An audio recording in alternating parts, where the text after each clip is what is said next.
Hello friends, welcome back to my channel help me Neha. वैसे तो जो बेबीज़ डायपर हैं उन्होंने हमारे पार्ट ऑफ पेरेंटिंग को काफ़ी इजी बना दिया है। जैसे कि पहले के समय की पेरेंटिंग और अब के टाइम की पेरेंटिंग में कुछ हद तक हमें बहुत सहूलियत मिली है।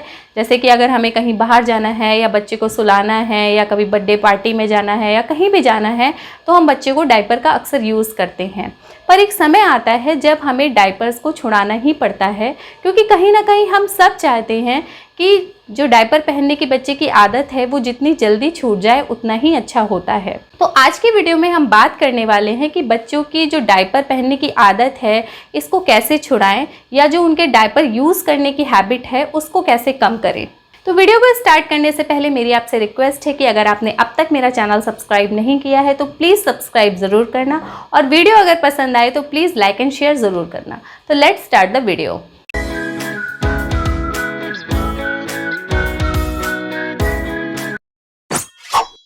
तो डायपर छुड़ाने के लिए बच्चों को या डायपर के यूज़ को कम करने के लिए सबसे पहले हमें ये जानना बहुत ज़रूरी है कि क्या बच्चे की सही उम्र है।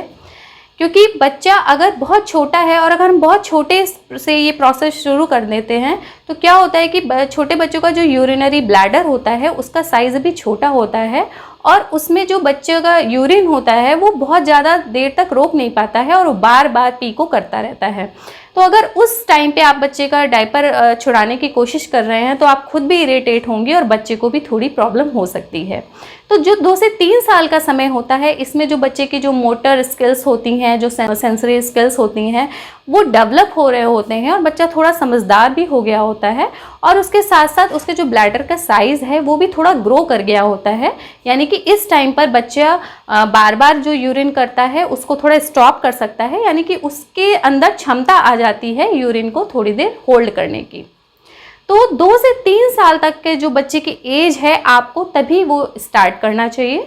तो अब हमें कैसे पता चलेगा कि क्या सही समय है बच्चे का डायपर बंद करने का, या तो आइए अब आगे इस वीडियो में बात करते हैं कि कौन कौन से वो ऐसे साइन हैं जिससे आप पता कर सकते हो कि बच्चा अब बिना डायपर के रह सकता है। अगर आपने रात के टाइम बच्चे को सोते समय डायपर पहनाया है और उसका उठने में, बच्चा जब मॉर्निंग में उठता है और उसका डायपर जो होता है वो बिल्कुल ड्राई रहता है, लाइट वेट रहता है, तो ये एक इंडिकेटर है कि बच्चे को डायपर की ज़रूरत नहीं है। बच्चा जो है वो अब बिना डायपर के भी सो सकता है। मॉर्निंग के टाइम आप बच्चे को डायपर नहीं पहना रहे हो तो इसके लिए आप उसको बार बार ट्रेनिंग दे रहे हो, बार बार आप उसको वॉशरूम में करा रहे हो, तो ऐसा करने से बच्चे में एक हैबिट डेवलप हो जाती है। तब जब आप उसको रात में डायपर पहनाते हो तो वो मना करता है कि उसे नहीं पहनना है, या फिर कुछ डिस्कम्फर्ट दिखाता है कि उसको वो पसंद नहीं है। दिन में आप जब भी उसको कई बार वॉशरूम ले जाते हो या बार बार उसको पी कराने की ट्रेनिंग डाल रहे हो, तो अगर आप उसको रात में डायपर पहनाते हो तो बच्चे को तो नहीं पता कि आपने उसको डायपर पहनाया है, तब भी वो जब सोते समय आपको बताना चाहेगा कि उसको वॉशरूम जाना है। कैसे बताएगा? या तो वो थोड़ा रोएगा, या थोड़ा हिले डुलेगा, या थोड़ा सोते समय उसकी नींद खुलेगी, थोड़ा इरिटेट होगा। तो कहने का मतलब है कि वो आपको बताना चाहेगा कि उसको वॉशरूम जाना है। तो ऐसे में आप अगर उसको उठाकर एक बार वॉशरूम ले जाकर पी करा देते हो तो उसकी जो हैबिट है वो वैसी ही बन जाएगी और उसको डायपर की ज़रूरत नहीं पड़ेगी। हर बच्चे का नेचर अलग अलग होता है, तो हर माँ ही जान सकती है कि उसके बच्चे को दिन में कितनी देर में वॉशरूम जाना है या कितनी देर में पी कर रहा है। जैसे हर कोई बच्चा अगर ज़्यादा पानी पी रहा है तो वो 1 से 1.5 घंटे में, या कुछ आधे घंटे में। तो जो मदर है बच्चे की वो अच्छे से जानती है।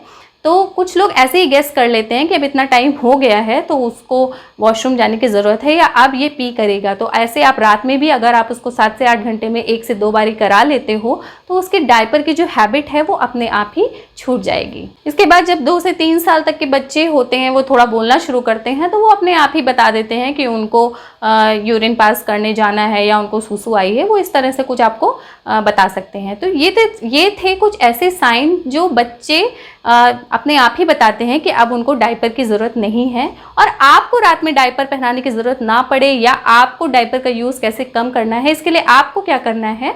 तो आइए अब बात करते हैं उन टिप्स की। तो अगर आप चाहते हैं कि रात में आपका बच्चा यूरिन पास ना करे ज़्यादा, और आपको भी क्योंकि बार बार उठाने में आपकी भी नींद डिस्टर्ब होती है और बच्चे की भी नींद डिस्टर्ब होती है, तो ऐसे में आप बच्चे का जो बेड टाइम है उसको जो लिक्विड डाइट है जैसे दूध है या पानी है उसको 1 से 1.5 घंटे पहले ही सारी चीज़ें दे दें, और एक बार बेड टाइम पे जाने से पहले उसको यूरिन ज़रूर पास करा लें, जिससे कि उसका जो ब्लैडर है वो खाली हो जाए, और बार बार वो रात में यूरिन पास करने के लिए ना बोले, जिससे आप और बच्चे दोनों को ही आराम हो। तो शुरू में जो आपने डिसाइड किया है कि आपको डायपर अब का यूज़ अब नहीं करना है, तो हो सकता है कि आपको थोड़ी परेशानी हो, जैसे कि बच्चा सो रहा हो तो आपको रात में 1-2 बार उठकर कराना पड़े। लेकिन धीरे धीरे जब बच्चा इस प्रोसेस में आ जाएगा तो उसकी आदत अपने आप ही छूट जाएगी और आपको फिर डायपर का यूज़ नहीं करना पड़ेगा। डायपर का जो यूज़ है, अगर आपने सोचा है छुड़ाने के लिए, तो सबसे जो बेस्ट वेदर होता है वो गर्मियों का होता है, क्योंकि गर्मियों के मौसम में हम सभी जानते हैं कि ठंड लगने की कोई भी दिक्कत नहीं है। तो आप जब भी स्टार्ट करना चाहें तो आप गर्मियों के मौसम से ही स्टार्ट करें। एक बार अगर आपने अपना मन बना लिया है कि मुझे डायपर का यूज़ नहीं करना है, तो हिम्मत मत हारिए। बहुत ही कभी इमरजेंसी कंडीशन हो कि जैसे कहीं जाना है या प्रॉब्लम है, तो ही आप डायपर का यूज़ दें।